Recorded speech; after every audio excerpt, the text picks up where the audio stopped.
Silakan Virgin.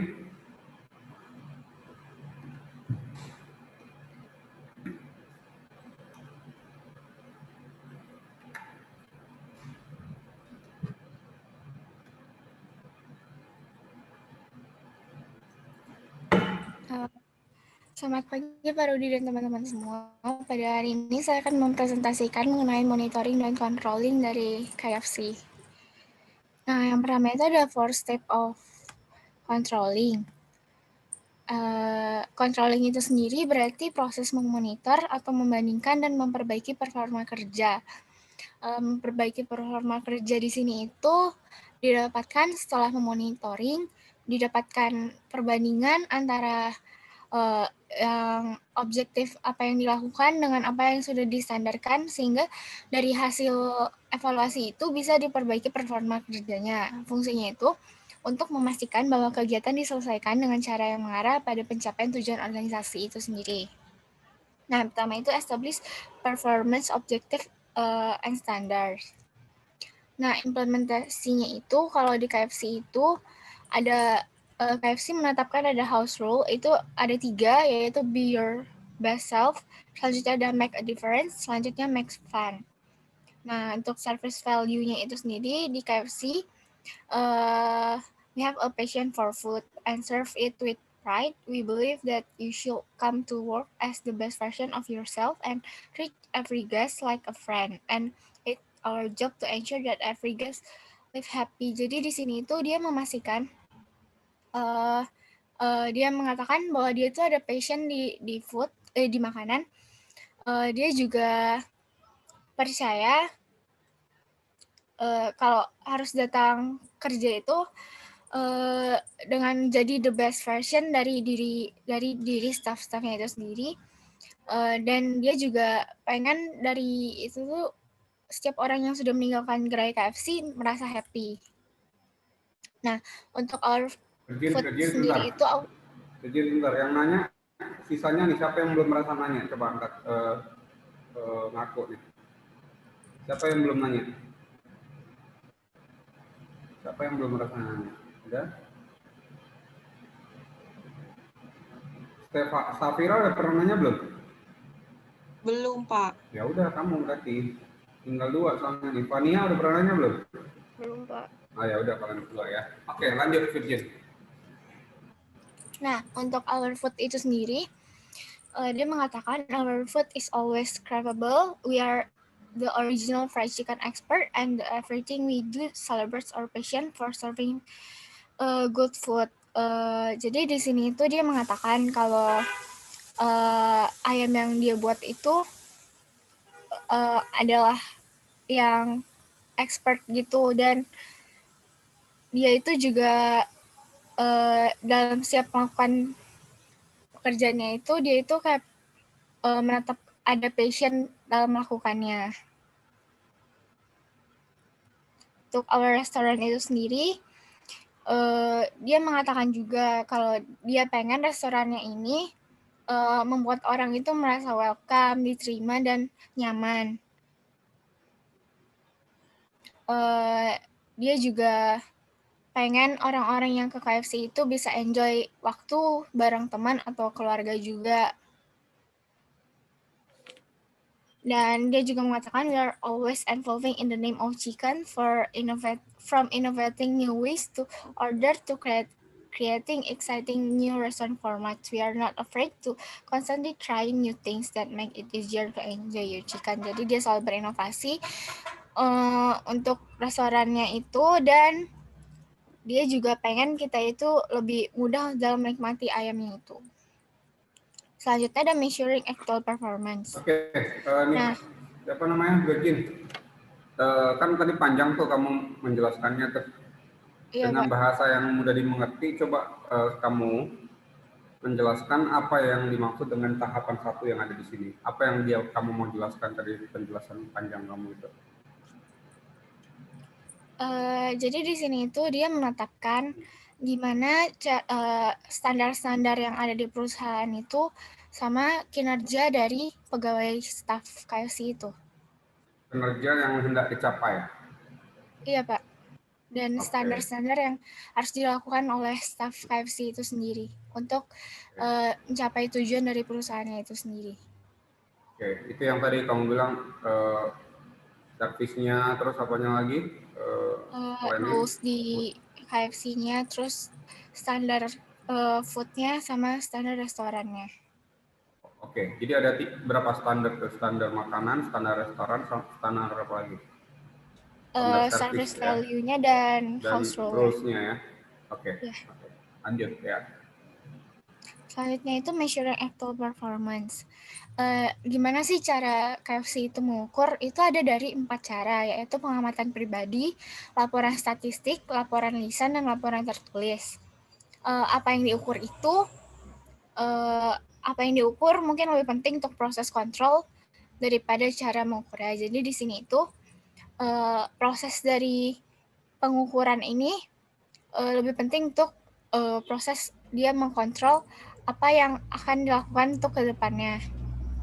Key points to maintain-nya itu ada 5. Pertama, cost, quality, flexibility, service, dan delivery. Jadi KFC selalu memaintain cost-nya itu, harganya itu ditetapkan sama di seluruh gerai KFC, kualitasnya juga ditetapkan sama, dan harus selalu mengimprove kualitasnya juga. Harus ada flexibility juga, dan service-nya itu selalu dia mengedepankan service dalam setiap staff-nya itu harus melayani pelanggan-pelanggan itu dengan semaksimal mungkin, dan delivery-nya itu seperti layanan antarnya. Nah, bagaimana itu? Ada pertama pengamatan pribadi. Untuk pengamatan pribadi sendiri ini, KFC mengirimkan orang non-staff untuk menyamar dan mengecek kondisi KFC itu sendiri. Selain itu, KFC juga menyediakan feedback yang bisa digunakan oleh para pelanggannya itu untuk memberikan feedback. Biasanya feedback ini diberikan ada kodenya di Strook, terus juga kalau misalnya kita ngisi feedbacknya itu bakal dapat benefit dari KFC-nya sendiri. Untuk kedua itu laporan statistik, membuat grafik statistik penjualan KFC. Virgin, tadi Ya, yang Pak. kamu bilang kan kita disuruh feedback gitu, memberikan feedback. Ya, Kamu pernah nggak ngisi feedback di KFC? pernah, Pak. Apa yang dilakukan? Apa yang diberikan? Semacam apa gitu? Oh, jadi ini contohnya, Pak. Jadi kita ngisi kan feedback, terus misalnya udah ngisi feedback, nanti bakal dapat QR code yang bakal dikasih ke kasirnya, kayak saya udah ngisi feedbacknya, terus nanti bakal diberikan 1 pieces drumstick yang Yang gratis. saya tanya tuh feedbacknya tuh apa gitu isinya? Apa yang diukur gitu yang di dalam feedbacknya itu apa? Jadi ngisinya itu nanti kayak Mm-mm. how the food kualitas dari makanannya itu gimana, service Oh, quality-nya gimana, itu terus dalam kritik bentuk dan apa saran. ngasihnya? Kayak link gitu atau apa? Link kayak Google Form gitu, Pak. Oh, oke. Dikasih ke kita ya, waktu kita beli Iya, gitu ya. Itu random atau iya semua dengan orang yang datang ke situ dikasih? semua orang bisa ngisi, Pak. Cuma untuk dapat 1 pieces drumstick gratis ini ada minimal pembelian 55.000 gitu. Oh, jadi ada Di syaratnya syarat dulu. ketentuan di Oke. bawah dia mengatakan beli produk KFC senilai minimum 50.000 gitu. Oke, ini maksud saya feedback ini periodically atau emang setiap kita datang ke situ selalu dikasih untuk kita ngisi feedback? Boleh ngisi atau enggak, cuma dia menyarankan buat ngisi feedback gitu. Oh, jadi Mengatakan kayak pokoknya boleh tolong. kapanpun kamu makan di situ pasti ada tawaran untuk mengisi feedbacknya ya. Iya, Oh, oke. Tapi boleh isi boleh tidak ya, tergantung kitanya ya. iya. Oke. Lanjut yang berikutnya. Nah, untuk Yang tadi laporan KFC statistik, mengirimkan orang non-stop tuh maksudnya gimana tuh? Coba kamu bisa cerita nggak? jadi ada orang yang misalnya dibayar KFC Mm-hmm. yang bukan merupakan staff KFC itu sendiri, yang dinilai oleh KFC sendiri, dia mempunyai pemikiran yang cukup untuk bisa menilai seperti cukup untuk menilai kualitas makanannya ataupun kondisi restorannya. Untuk ini nggak memungkinkan ngecek sampai ke dapurnya itu sendiri, karena orang non-staff kan nggak boleh masuk ke dapurnya KFC.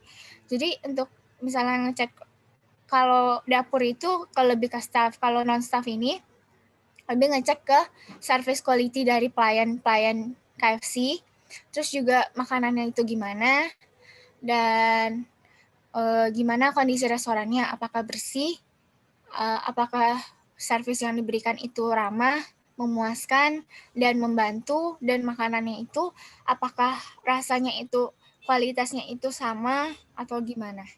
Artinya ini kayak ini ya, kayak menyamar, kayak beli gitu ya? Iya Pak, Oh, jadi oke. staffnya itu juga nggak tahu itu tuh siapa gitu. Oke. Mereka melayani seperti orang biasa. Oke, siap. Lanjut. Nah, untuk laporan statistik itu KFC membuat grafik statistik penjualan KFC untuk melihat kenaikan ataupun penurunan penjualan, ekuitas, dan lain-lain. Selanjutnya ada laporan lisan. Pada waktu yang sudah ditentukan, staf KFC berkumpul bersama dengan manajer lainnya untuk menyampaikan hasil penjualan. Ini bisa dilakukan oleh staf antara staf dan manajer ataupun manajer-manajer dari seluruh gerai KFC. Dan juga di sini akan diberikan laporan hasil feedback apa yang harus diimprove oleh store maupun staff. Untuk laporan tertulis itu melalui financial reports. Untuk contohnya, ini adalah contoh financial reports-nya. Nah, kalau ini nih contoh yang laporan lisan, kayak semuanya itu melaporkan gimana apa yang udah dilakukan oleh KFC. Kalau ini itu kayak statistik ya, data statistik yang akan diberikan oleh manajer-manajer yang akan ditampilkan pada bisa saat mereka presentasi gimana hasil setahun kerjanya, dan ini juga bisa diakses di internet gitu. Mungkin boleh balik ke yang tadi nggak tadi sebelumnya? Lagi. Satu lagi. Nah, ini kan bilang laporan statistik itu. Iya, Pak. Enggak, yang tulisan laporan statistik coba. Satu lagi. Nah, ini kan kamu bilang membuat grafik statistik penjualan gitu untuk melihat kenaikan ataupun penurunan penjualan. Apa hubungannya sama yang standar tadi? Soalnya kan kalau misalnya standar yang sudah ditetapkan oleh KFC, itu juga dia tuh pengen penjualannya itu juga meningkat. Nah, nanti itu bakal dibandingin hasil penjualannya itu dengan feedback untuk tetap kalau misalnya feedbacknya bagus, penjualannya itu diharapkan juga meningkat gitu, Pak. Nggak, soalnya standar yang kamu bilang tadi nggak ada soal penjualan soalnya. Adanya services, adanya our food, our rules gitu ya. Nggak ada kamu ngomong soal penjualan kan ya. Tiba-tiba ketika kamu ngomong statistik di sini, kamu ngomongnya ke penjualan gitu. Berarti ini yang mau diukur adalah salesnya dia ya, gitu ya. Iya. Bukan yang standar awal yang kamu kasih tahu tadi itu ya. Iya. Standar awalnya itu diukur yang lewat pengamatan pribadi, Pak. Oh, oke. Ya, soalnya ini tadi saya bingung apakah laporan statistik itu juga untuk mengukur standar yang ditetapkan oleh kamu di awal tadi itu. Soalnya di sini itu kayak berhubungan gitu katanya, Pak. Oh, soal berhubungannya. Penjualannya itu, ya. Soalnya di sini KFC juga menawarkan pelayanannya itu yang memuaskan sehingga membuat pelanggan itu kayak pengen datang lagi ke KFC gitu. Oh, oke. Siap. Oke, lanjut. Nah, selanjutnya itu ada Tadi gambar yang lagi rapat itu lagi di KFC atau di tempat lain kamu ambil tuh? Saya nyari katanya itu KFC, cuma bukan KFC yang di Indonesia, Pak. Oke. Soalnya nggak ada sedikit pun atribut KFC di situ ya? Iya, katanya ini KFC yang di luar. Ya, oke. Nah, selanjutnya itu ada compare actual performance with objective and standard. Itu implementasinya. Hal ini dilakukan untuk membandingkan apa ada penyimpangan dari standar yang sudah ditetapkan. Berdasarkan feedback dan pengamatan melalui non-staff, yang mengunjungi gerai KFC akan membandingkan hasil yang ditetapkan dengan standar yang dimiliki KFC, seperti ayam yang fresh, kondisi store yang nyaman dan bersih, feel welcome, dan staff yang ramah. Di sini KFC sudah menetapkan standar tersebut dan mendapatkan feedback dan diharapkan mendapatkan feedback yang positif dari pelayanannya. Ada take necessary action. Di sini itu manajernya itu bakal ngambil aksi yang nyata kalau misalnya itu ada penyimpangan dari pelayanan yang sudah ditetapkan dari standarnya. Jika sudah diketahui adanya perbedaan antara objektif dan standar, maka manajer akan mengambil keputusan untuk mengatasinya. Jika melihat hasil yang sudah baik, maka manajer akan berusaha mempertahankan dan meningkatkan standar dari store dan staf si gerainya.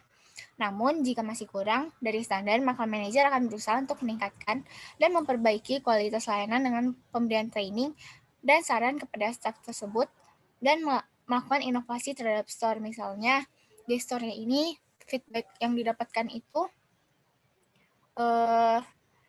layanan kasirnya itu kurang banyak sehingga antrian itu menjadi panjang. Di sini akan diimprove dengan penambahan kasir agar tidak terjadi antrian panjang sehingga lebih nyaman bagi pelanggan untuk dapat belanja di store KFC itu.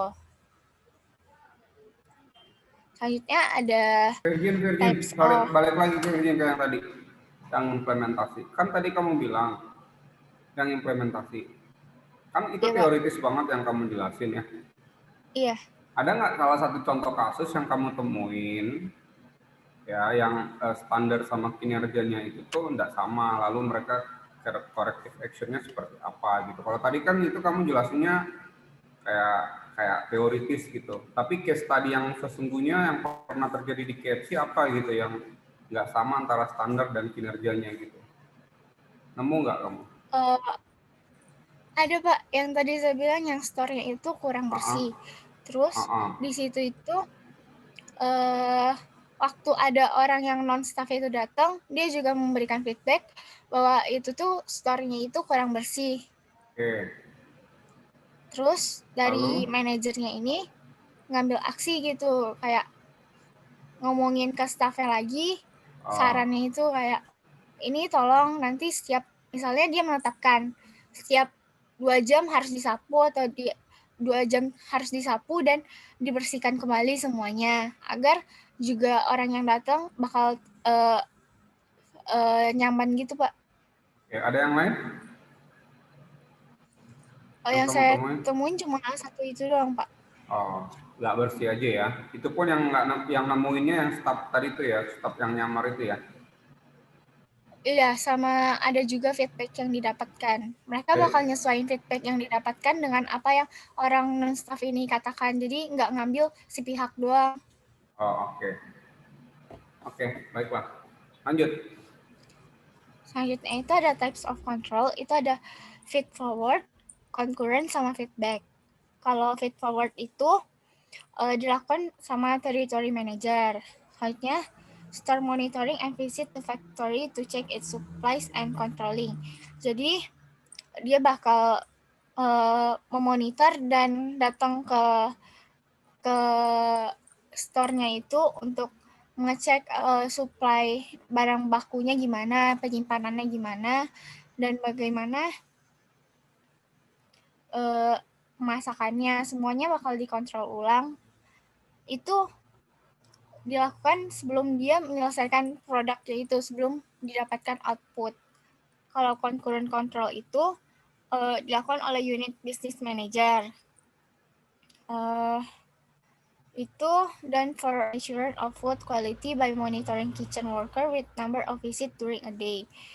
Di sini dia memonitor itu lebih mengarah kepada kitchennya. Jadi gimana standar yang sudah ditetapkan, apakah staffnya itu memakai hairnet, apakah memakai sarung tangan, dan memakai boots, atau memakai apron yang udah sesuai standar yang ditetapkan KFC, sehingga pelanggan pun tidak ada keluhan misalnya sakit perut atau gimana setelah mengkonsumsi KFC itu sendiri. Ada feedback control itu dilakukan oleh supervisor dari store itu, dari gerai itu, atau asisten manajernya itu.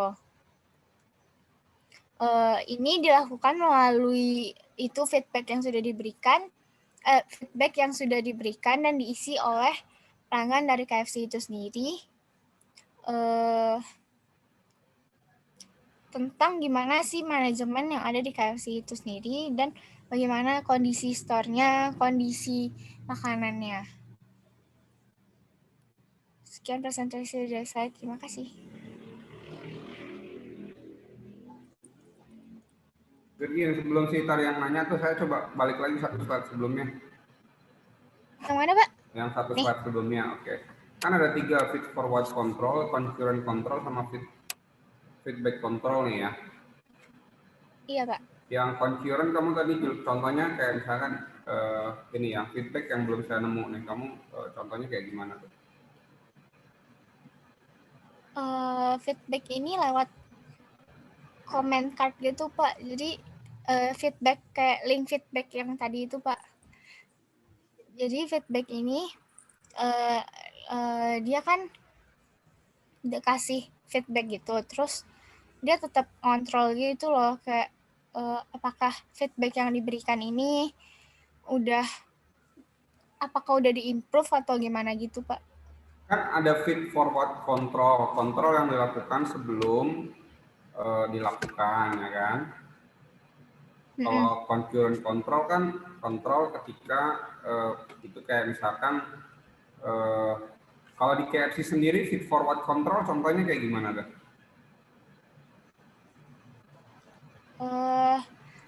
Ada ini manajer yang ada di misalnya di satu daerah KFC itu kan ada beberapa gerai itu. Manajernya itu ada territory manager namanya.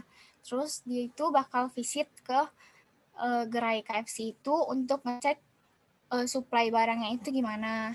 Misalnya kualitas ayam yang disuplai, kualitas tepung yang disuplai. Oke.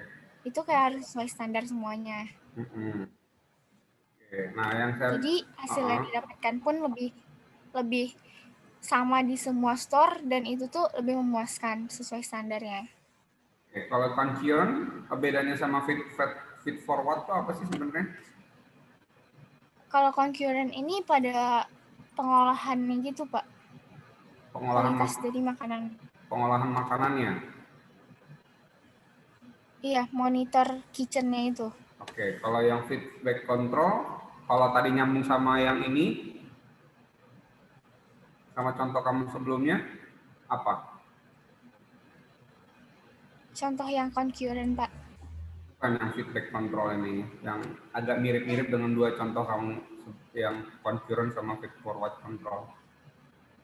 Itu kan kamu. Kalau yang feedback. Ya, Pak. Ya, gimana?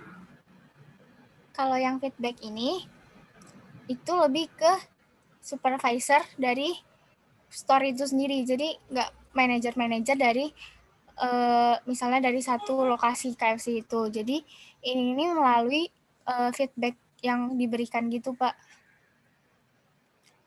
Kan udah ada feedback tuh, nanti diterima. Terus supervisornya bakal baca-baca gitu.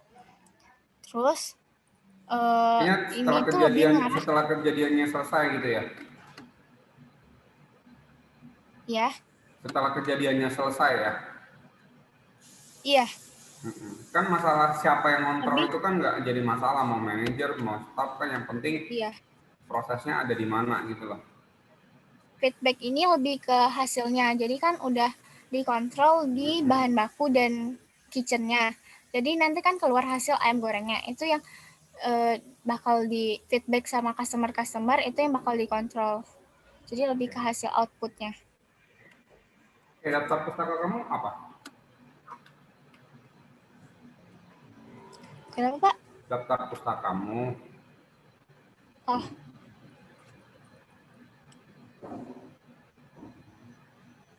Oke. Ditambah dari PPT dan buku, Pak. Oh, oke. Ini semuanya website resminya si KFC ya? Pak. Oke, baiklah. Silakan Safira untuk bertanya.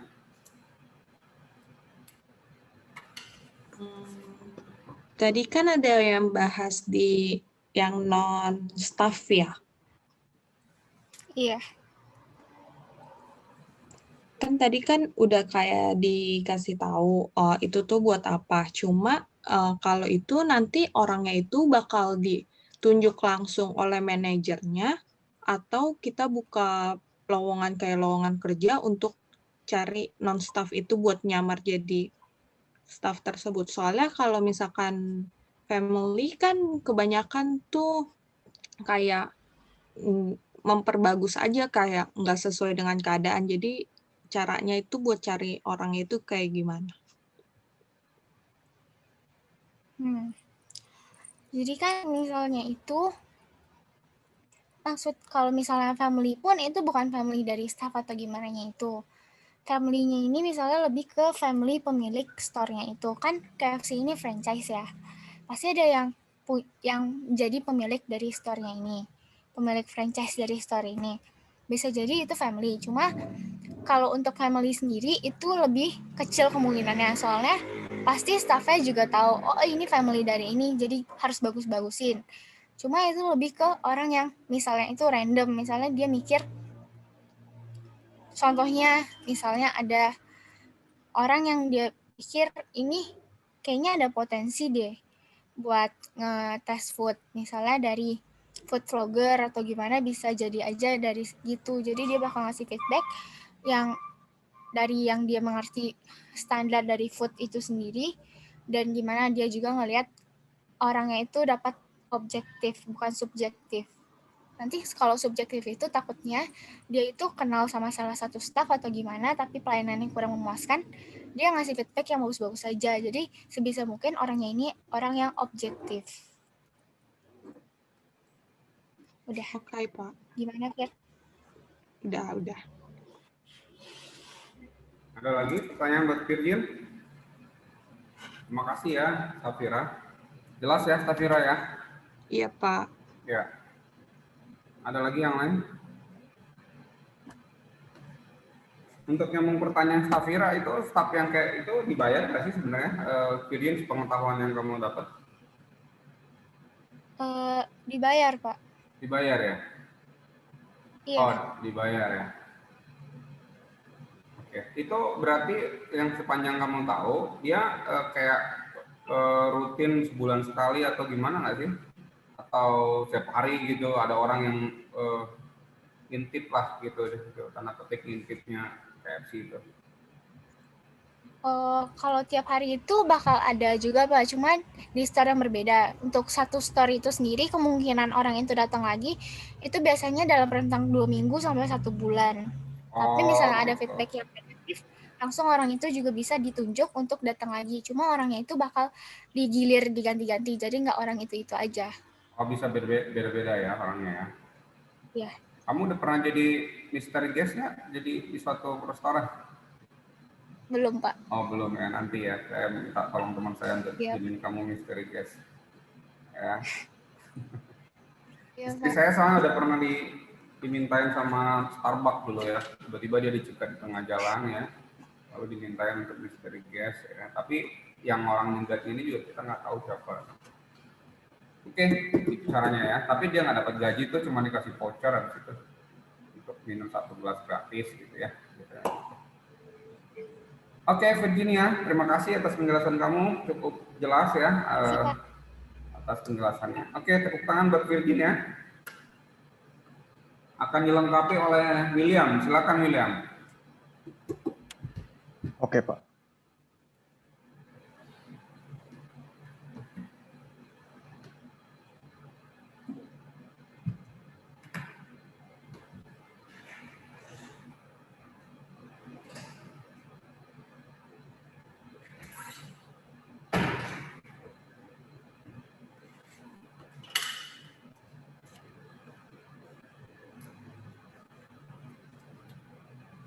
Sudah kelihatan belum, Pak? Ini.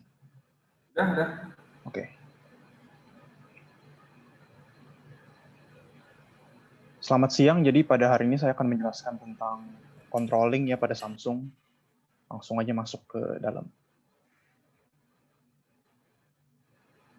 Oke, ini jadi pertama kita akan membahas the control process yang terdiri dari 4 step. Step pertama, establish performance objectives and standards. Ini lebih ke memberikan goal atau tujuan yang dapat berupa kualitatif maupun kuantitatif. Kalau seandainya goal kualitatif itu mungkin berupa pengembangan diri, sedangkan goal kuantitatif ini benar-benar berupa angka gitu ya. Misal satu orang harus mencapai penjualan sebesar 100 unit per bulan gitu. Oke, sekarang untuk step yang kedua yaitu ada measure actual performance. Ya, atau bisa dibilang juga mengukur performa yang dibahas. Ini ada dua hal yang dibahas di sini, yaitu cara pengukuran dan apa yang diukur. Untuk cara pengukuran sendiri ada 4 di sini, yaitu pertama personal observations, yang berupa observasi secara personal, dapat dari manajer atau dari atasannya. Yang kedua statistical reports, berupa angka-angka, apa yang dia kerjakan. Oral reports ini berupa perbincangan atau laporan secara oral, mulut ke mulut, dan yang terakhir written reports. Ini bisa dibilang yang paling formal begitu ya. Biasa dilakukan setelah ada interview atau pengamatan juga, tetapi secara formal. Oke, untuk apa yang diukur sendiri, ini juga tidak kalah pentingnya dengan cara pengukuran, karena apa yang diukur ini dapat memberikan proyeksi gitu untuk masa depan. Oke. Nah, untuk step yang ketiga, ini ada compare actual performance with objectives and standard. Membandingkan performa dengan standar atau tujuan awal. Ini bisa dibuat dengan membuat grafik standar deviasi ya, melihat apakah performa satu employee tertentu ini bisa di atas atau di bawah rata-rata dan seberapa jauhkah itu. Dan yang terakhir, step 4, yaitu take necessary action, mengambil aksi. Aksi yang bisa diambil ini ada 3, yaitu yang pertama do nothing atau tidak melakukan apa-apa. Aksi ini diambil apabila pekerjaannya sudah mencukupi tetapi tidak eksepsional atau menakjubkan dan tidak hancur pula. Jadi ini adalah salah satu aksi yang bisa diambil meskipun ya kurang bisa mengembangkan gitu ya kemampuan employee. Yang kedua adalah corrective action. Ini terjadi apabila performa employee ini tidak mencapai tujuan ataupun ya performanya di bawah standar begitu ya. Corrective action sendiri yang bisa diambil ini ya untuk membetulkan begitu. Sedangkan yang terakhir adalah revise standard. Revise standard bisa menurunkan atau menaikkan, meskipun untuk menurunkan standar itu sangat beresiko ya. Lebih ke menaikkan standar apabila tujuannya sudah jauh tercapai gitu. Oke, kebetulan saya di Samsung sendiri mereka sudah memiliki sistem yaitu Samsung Performance Evaluation yang mereka terapkan di intranet mereka yaitu MySingle. Ini dilakukan secara annual atau tahunan dan step-step dari 1 sampai 4 ini yang tadi mereka sudah perjelas begitu ya kepada karyawannya. Yang pertama yaitu tadi step di awal establish performance objectives, yaitu goal ditentukan oleh karyawan secara pribadi. Mungkin ini unik ya kalau seandainya dibandingkan sama perusahaan lain.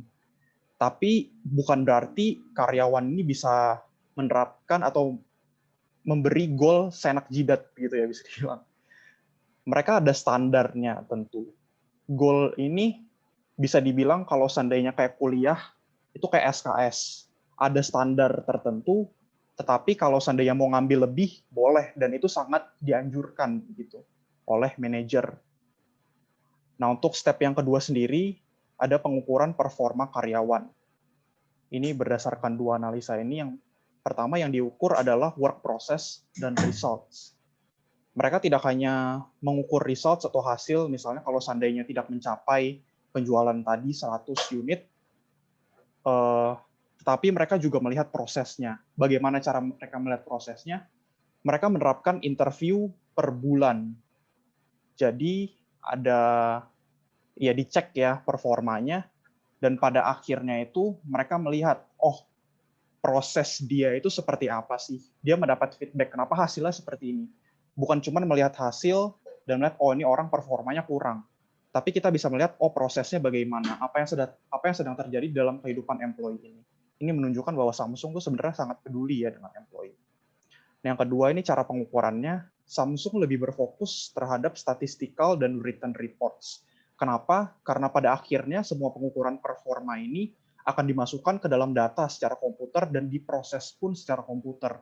Sehingga data personal observation mungkin tidak bisa diubah menjadi angka sedemikian rupa, meskipun dipertimbangkan pula. Oke, untuk yang step ketiga, yaitu ini compare actual performance with objectives and standards, dilakukan di akhir tahun, diproses secara digital. Ini tadi semua performanya ini, saya tidak menemukan sih Samsung ini menyimpan ini secara rahasia ya, tidak diberitahu ini bagaimana cara mereka menilai employee-nya, tetapi dipastikan bahwa sistem ini adalah sistem yang adil begitu.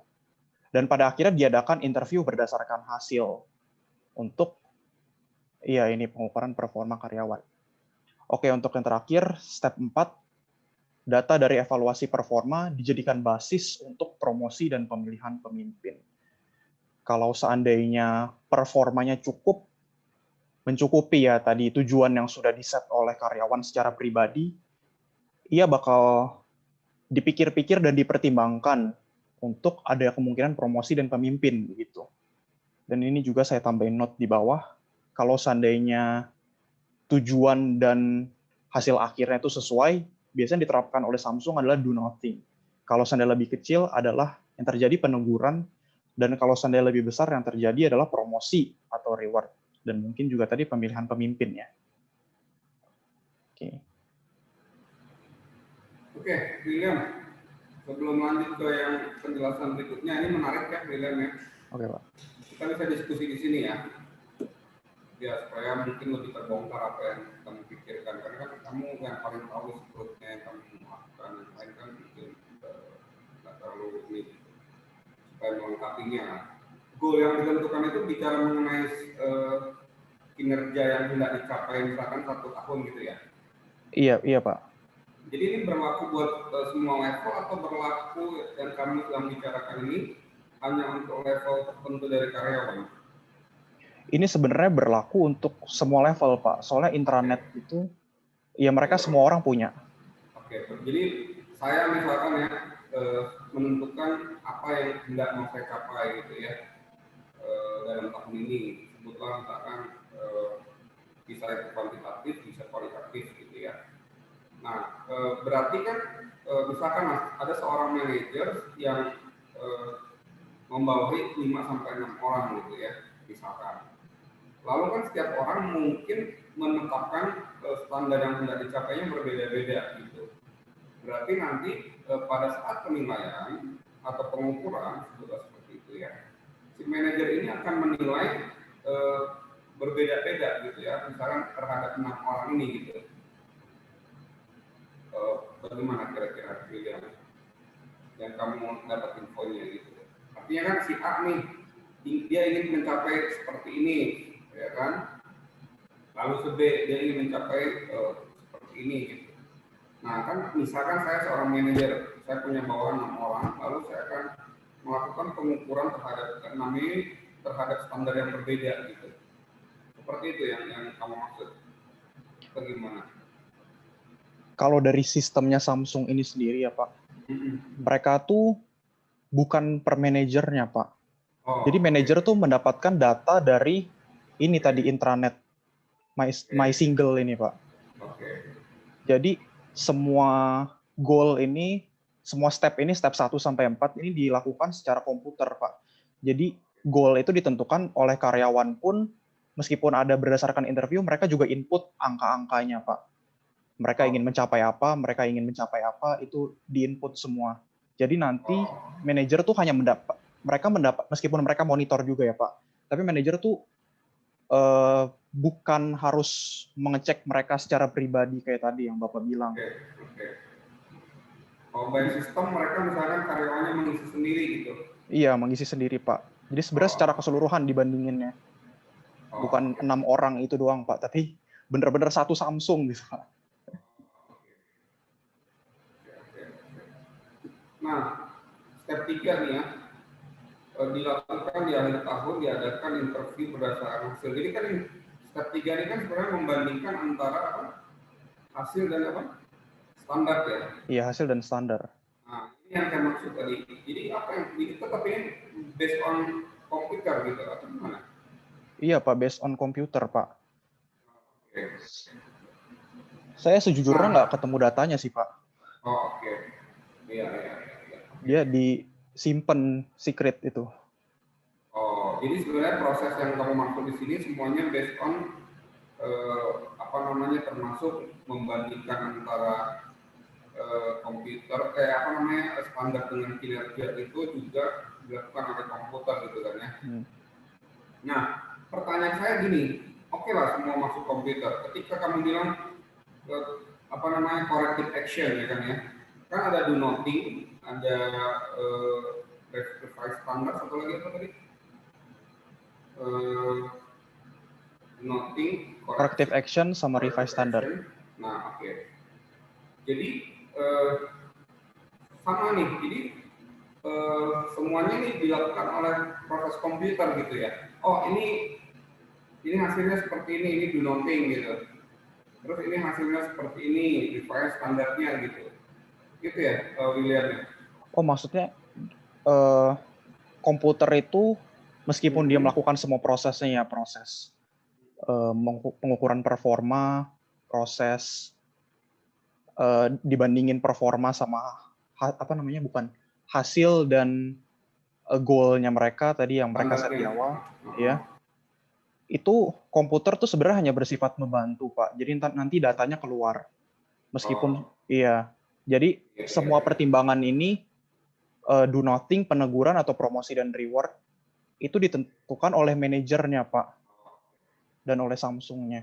Bukan secara komputer. Komputer menetapkan kalau misalnya goal sama ini sama persis, mereka do nothing. Enggak, Pak. Tapi mereka menggunakan data. Peran manajernya ya di situ ya. Iya, ada peran manajernya juga, Pak. Oke, lanjut. Iya. Makasih, Pak. Ya. Oke, sekarang masuk ke 3 jenis kontrol. Ada feed forward control, concurrent control, dan feedback control. Untuk yang pertama ini, feed forward control, itu mencegah adanya masalah sebelum terjadi. Salah satu contoh yang benar-benar diterapkan oleh Samsung adalah human resource development for the future. Ini mereka menerapkan planning yang sangat sedemikian rupa begitu ya, mencari orang-orang yang khusus. Dan ini yang saya ambil contoh di sini adalah training program. Ada 3 core program, leadership program, dan expertise program. Mungkin sebenarnya agak unik ya kalau seandainya dibandingin sama perusahaan-perusahaan lain. Kalau mereka feed forward control, mungkin ada yang monitor datang ke tempat untuk mengecek apakah ini semua udah berjalan dengan lancar gitu. Tapi kalau seandainya ini di Samsung sendiri, mereka memiliki kepercayaan terhadap employee-nya, tetapi cara mereka kontrolnya adalah melalui program-program, terutama seperti ini training. Kalau yang core program ini merupakan training secara dasar untuk mengetahui value-value Samsung, dan kalau seandainya sudah menyelesaikan program ini, employee itu diharapkan sudah dapat berbaur dalam lingkungan pekerjaan, dan mereka sudah mengerti apa visi dan misi Samsung. Untuk yang leadership program dan expertise program, ini mungkin lebih khusus ya dan lebih advance. Leadership untuk manajer-manajer dan expertise itu untuk profesional begitu. Mereka menekankan kepada keahlian tertentu. Oke. Jadi ini sebenarnya meskipun bentuknya program, ini adalah salah satu cara Samsung untuk mengontrol employee-nya. Apakah nanti mereka di depan bakal melakukan sesuai dengan apa kemauan Samsung. Ya ini dilakukan dengan program training. Untuk yang kedua yaitu concurrent control. Ini bisa dibilang memecahkan masalah on the go. Jadi selama ada proses, muncul masalah, langsung diselesaikan. Begitu. Ini merupakan proses terus-menerus berarti ya. Ini diterapkan di STAR atau Samsung Talent Review. Samsung Talent Review ini sendiri merupakan sebuah proses nurturing atau pemeliharaan dan penumbuhan employee secara komprehensif. Pada akhirnya employee dapat memiliki career path dan visi yang jelas. Nah, mungkin kontrolnya baru masuk di sini ya. Ketika masing-masing employee itu diberikan satu orang yang namanya supervisor, yang bertugas untuk memonitor dan mengontrol proses pertumbuhan dari awal sampai akhir program selesai. Ini adalah program pertumbuhan employee, bisa dibilang. Jadi, supervisor ini benar-benar mengontrol apakah employee ini melakukan sesuai dengan yang mereka harus lakukan atau tidak gitu, dan mereka membantu untuk mengkoreksi dan ya mungkin memberikan pujian begitu ya apabila udah oke.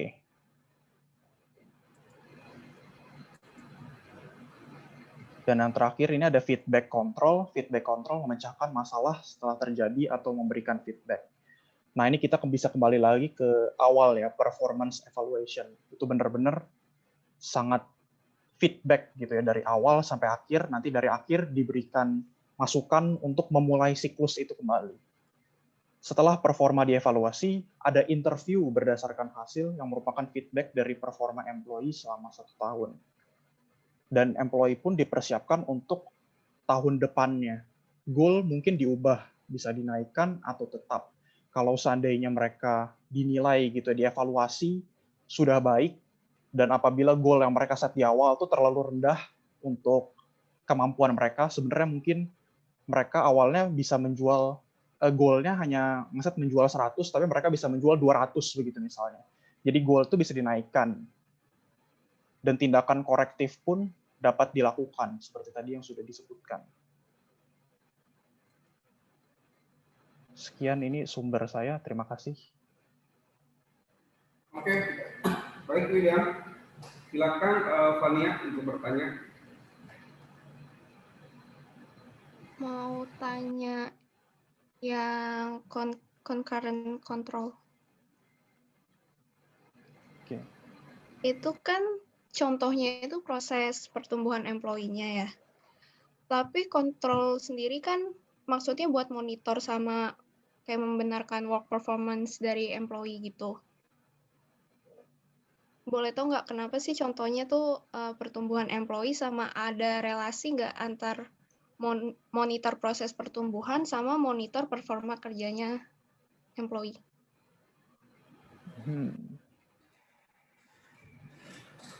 Silakan William.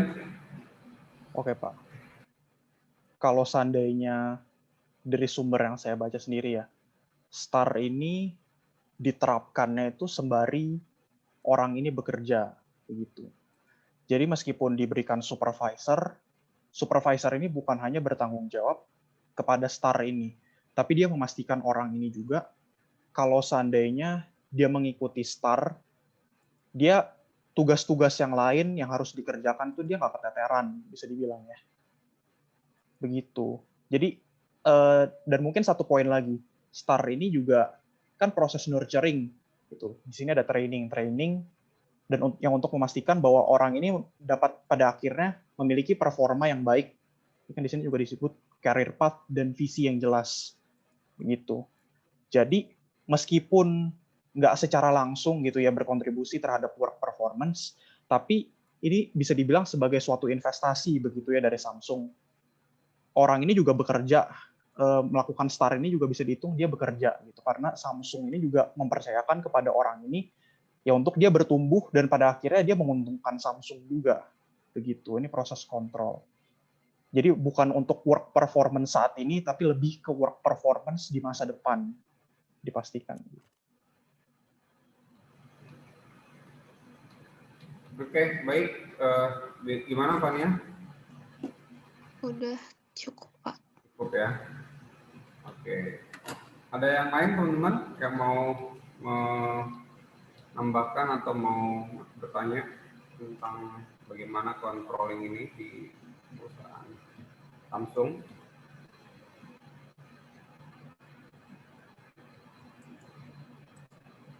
Oke, kalau nggak ada, terima kasih William atas penjelasannya. Jelas ya apa yang disampaikan dengan contoh-contohnya ya. Tepuk tangan dulu buat William ya. Oke. Oke, teman-teman, seperti biasanya ya, saya merasa bahwa penjelasan dua teman kalian ini sudah cukup ya. Saya hanya menambahkan beberapa dari sudut pandang keilmuan teknik industri nanti ya, dari sisi saya sebagai yang ngajar juga di TI gitu ya.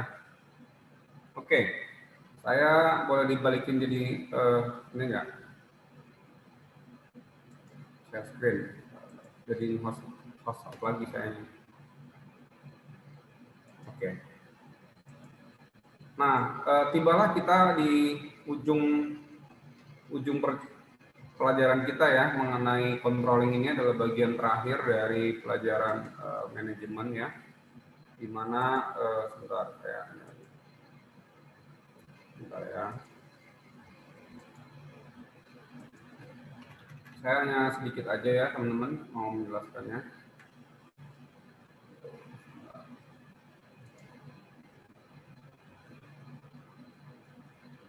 Jadi kalau kita bicara di awal ada 4 fungsi manajemen, yaitu planning. Disitulah kita menentukan tujuannya ya, termasuk standar yang kita hendak capai itu.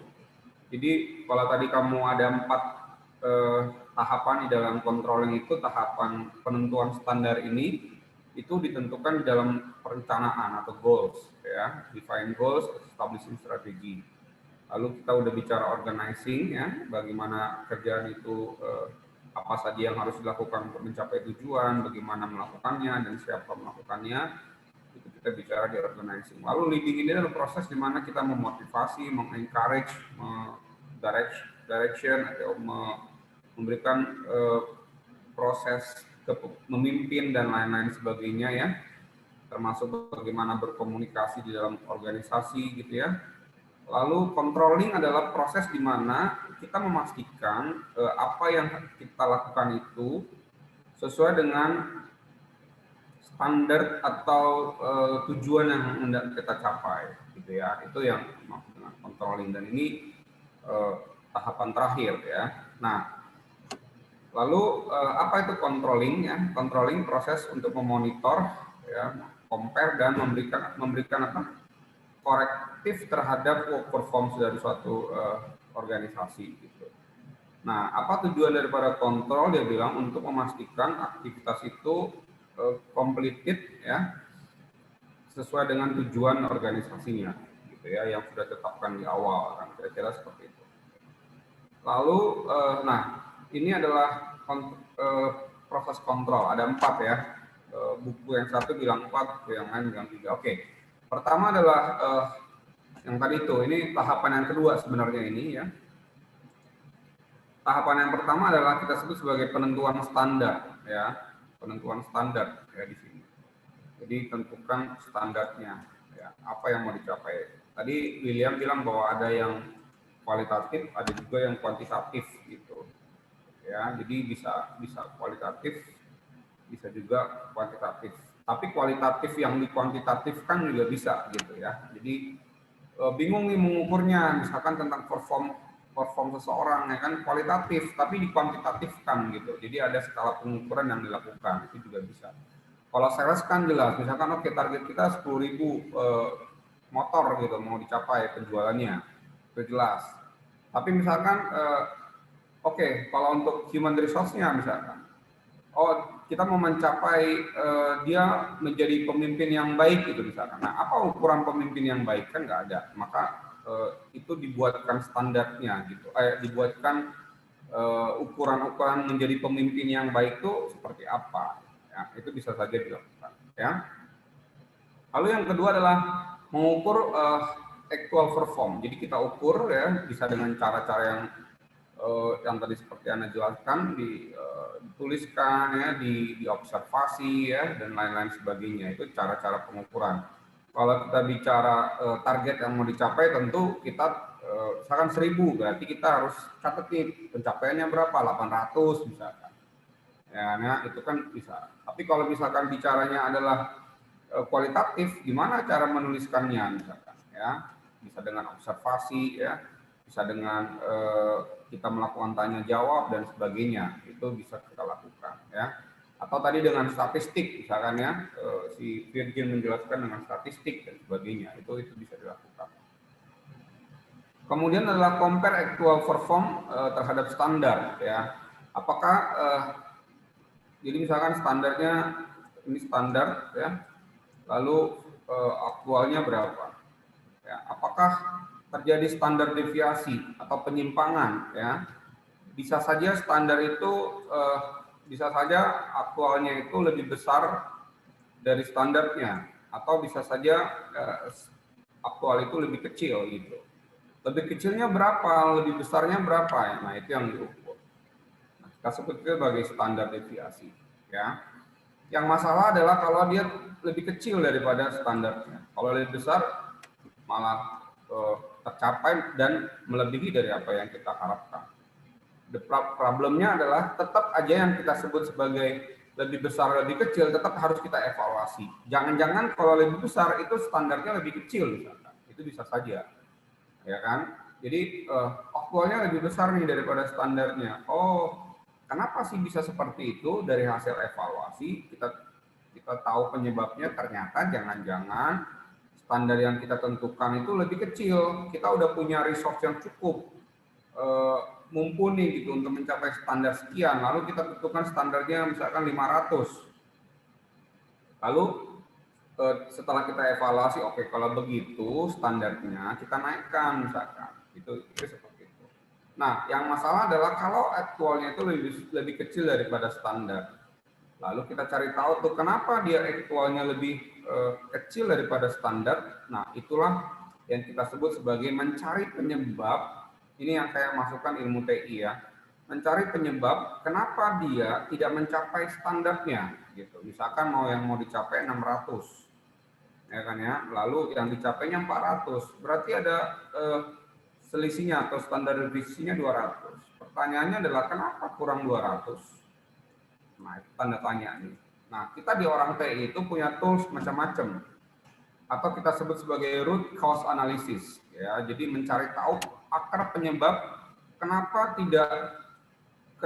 tidak tercapai 200 ini. Nah, kita punya ada yang disebut dengan fishbone analysis ya. Kalau kamu nanti bicara quality improvement, ada yang disebut dengan fishbone, ada yang disebut dengan fault tree analysis ya. Ya, ada juga yang disebut dengan misalkan failure mode ya, FMEA gitu ya. Ini semuanya adalah tools-tools yang kita gunakan ya. Kalau fishbone itu kayak gini nih. Ya, kayak ini kepala ikan, ini mesin, metode ya. Ini misalkan 200 minus 200. Kenapa? Kita evaluasi dari faktor manusianya. Kita evaluasi dari faktor metodenya, atau kita evaluasi dari apalagi nih, mesinnya, atau kita evaluasi dari materialnya. Ya, jadi kenapa kurang 200? Itu kita bisa cari tahu penyebabnya. Nah, kenapa kita harus tahu penyebabnya? Supaya kita tepat memberikan saran perbaikannya seperti apa gitu. Jadi di proses berikutnya adalah memberikan corrective action, yaitu ada yang do nothing tadi seperti William bilang, ada yang corrective action atau revise standar gitu ya. Jadi untuk mencari tahu solusi apa yang kita berikan terhadap kenapa dia kurang 200 misalkan. Nah, atau misalkan kenapa dia kotor, ya kenapa lantainya kotor gitu ya. Kenapa misalkan masaknya nggak enak gitu ya. Kenapa misalkan mejanya berantakan misalkan. Nah, itu semuanya kita cari tahu dengan menggunakan root cause analysis ya, bisa dengan fishbone, bisa dengan fault tree analysis, bisa dengan FMEA. Ini saya nggak akan terlalu dalam ya, karena ini adalah improvement quality pelajarannya, tapi minimal kamu punya pernah dengar bahwa untuk mencari tahu penyebab itu tools ini bisa dipakai.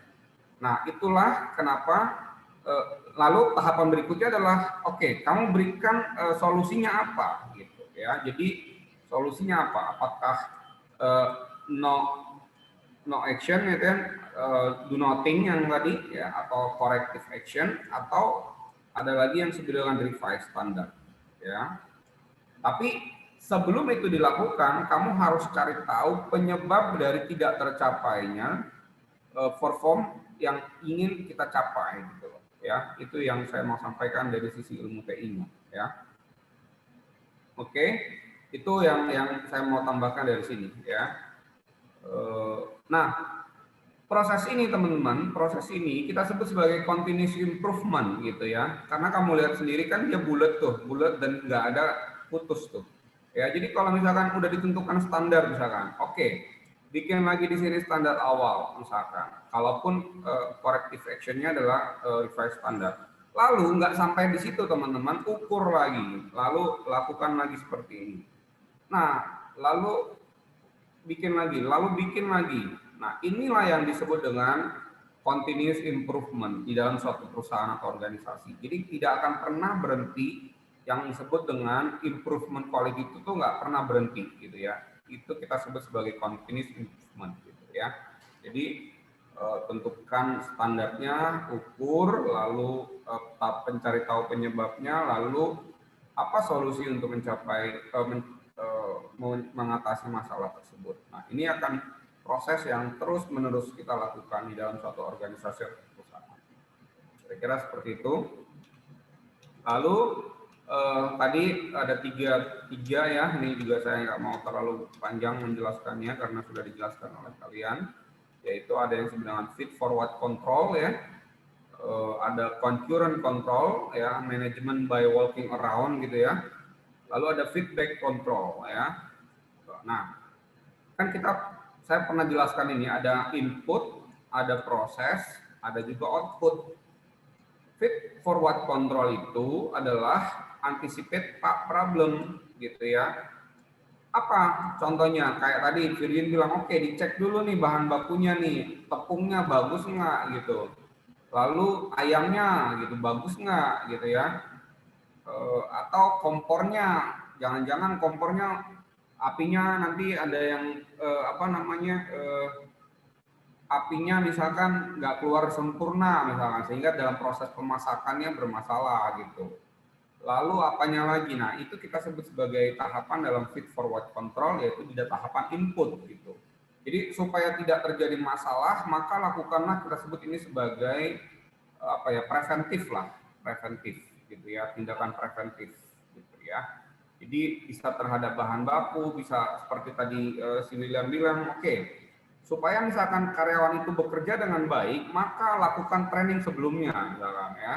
Itu juga proses adalah feed forward control, supaya kita tahu kemampuan apa yang tidak dimiliki oleh karyawan ini untuk menyelesaikan pekerjaan ini gitu ya. Nah, lakukanlah training sebelumnya misalkan. Itu juga feed forward control gitu ya, atau mengantisipasi problem yang akan terjadi ya kan ya. Oke. Jangan sampai nanti gara-gara tepungnya gitu ya, gara-gara minyaknya yang bermasalah, gara-gara kompornya yang apinya kurang pas gitu ya, atau gasnya bocor gitu ya, itu preventif kita sebutnya. Oke. Lalu di tahapan proses kita punya namanya concurrent control atau kontrol ketika dilaksanakan, misalkan ketika menggoreng ya kan ya, ketika misalkan karyawan itu melayani stafnya, melayani konsumen gitu ya. Kalau di KFC misalkan oke, dilihat gimana senyumannya, gimana misalkan ketepatan waktu mengirimkan makanan itu, apakah tepat waktu sesuai dengan standarnya ada tidak dan sebagainya. Itu jadi kita sebut sebagai ketika terjadi, pokoknya pas pelaksanaannya. Lalu di output itu berarti udah keluar tuh hasilnya gitu ya. Nah, feedback control ya. Jadi misalkan bagaimana kita cari tahu ini? Misalkan dari feedback karyawan atau survei yang kita lakukan gitu ya kepada konsumen ya. Itulah sumber-sumber kita tahu ini nggak standar gitu loh, nggak sesuai standar dan sebagainya. Jadi setelah semuanya selesai baru, oh ternyata kita kurangnya di sini nih, kurangnya di sini ini dari mana dapatnya? Bisa dari feedback konsumen, ya kan ya, dan lain-lain, atau evaluasi yang kita lakukan sendiri, tapi setelah proses selesai dan sebagainya. Itu disebut sebagai feedback control, gitu ya. Oke, itu aja yang saya mau jelaskan, cukup ya dari saya. Ada pertanyaan dari kalian? Saya stop share dulu, tolong dibuka kameranya.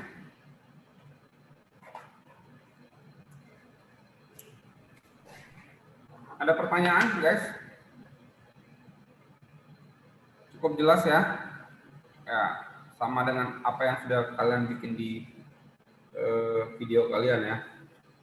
Nah, teman-teman, saya coba evaluasi sedikit ya. Jadi, udah ada yang ngirim ke saya tuh. Kan saya bilang tunggu dulu sampai hari ini selesai semua linknya ya. Jadi jangan dikirim dulu ya. Jadi saya tunggu mulai hari ini. Jadi kalau ada yang udah keduhum memberikan kirim ke link yang saya kasih, kamu kirim lagi nggak apa-apa ya. Jadi semua linknya termasuk yang hari ini gitu ya. Jangan, kemarin tuh ada beberapa yang udah ngirim ke saya gitu ya. Saya nggak tahu apakah itu udah semuanya gitu ya, tapi saya pikir itu ada yang ngirim minggu lalu gitu ya. Jadi setelah ini baru saya buka link itu dikirimkan ke saya. Misalkan budaya organisasi, linknya apa gitu. Jadi kamu list di kertas kamu itu. Gitu ya. Oke, yang kedua teman-teman, itu minggu depan kita udah presentasi ya. Tolong Kian diatur siapa yang duluan ya. Ada 8 kelompok kalau nggak salah ya. Berarti minggu depan 4 kelompok, minggu depannya lagi 4 kelompok ya. Tolong kalian atur sendiri. Oke. Lalu apa lagi ya? Lalu ya udah, kalau cukup 2 minggu kita berturut-turut presentasinya, berarti pas UAS kita hanya tanda tangan absen aja gitu. Jadi nggak lagi ada apa? Nggak lagi ada presentasi gitu. Ya, jadi saya anggap UAS-nya udah selesai, tapi tetap kita masuk ya untuk saya absen gitu. Ya kita ngobrol-ngobrol sambil evaluasi. Nanti akan saya kasih juga link untuk mengevaluasi sistem belajar kita ini di akhir pertemuan kita ya. Mungkin pas di UAS saya akan kirimkan link untuk kita evaluasi sistem belajar yang dasar-dasar manajemen ini. Ya. Oke. Ada pertanyaan? Berarti papernya itu ya paling lambat saya terima hari Senin ya. Senin ya. Senin jam 23.59, sehingga saya masih punya ada waktu Selasanya ya untuk coba review apa yang kalian lakukan. Ya, jadi masih ada waktu sampai hari Senin minggu depan ya, jam 23.59 papernya. Tapi kalau udah silakan dikumpulkan. Ya, saya udah bikin link belum untuk pengumpulan paper? Belum ya? Belum ya. Nanti habis ini saya bikinkan link untuk pengumpulan papernya ya. Selain di Moodle juga ya. Oke, ada pertanyaan? Cukup ya? Kalau udah cukup ya, sampai ketemu minggu depan. Minggu depan presentasi per kelompok. Ya, kalian atur untuk flow-nya ya, supaya yang ngomong itu rata lah gitu. Ya, jadi nggak didominasi oleh satu orang gitu, tapi rata gitu. Ya, terserah gimana cara kalian mengaturnya. Oke, sampai jumpa minggu depan teman-teman. Ya. Saya absen dulu, sorry, saya absen dulu. Agita ada Agita? Agita ada ya. Andika ada? Hadir Pak. Angel? Hadir Pak. Arista? Ada Pak. Bernadette? Hadir Pak. Caroline? Hadir Pak. Elsa? Hadir Pak. Cindy? Hadir Pak. Oke, Daniel ada, Elke? Hadir Pak. Oke, Pandi ada tadi ya, Fidel? Hadir Pak. Fidel ada, Josaphan tadi sudah lihat, Tian ada, Karenina? Hadir Pak. Oke, Marvella, Hadir, Pak. Michelle, Hadir, Pak. Michelle, Nico, Hadir, Pak. Shirley, Laurencia, Hadir, Pak. Stofira ada, Vania, Virgin ada, William ada. Oke, selamat siang, sampai ketemu minggu depan ya. Ya, God bless you all Terima kasih, ya. Pak. Terima kasih, Pak. Kalau Terima kasih, Pak. Virgin ininya ya, recordingnya ya.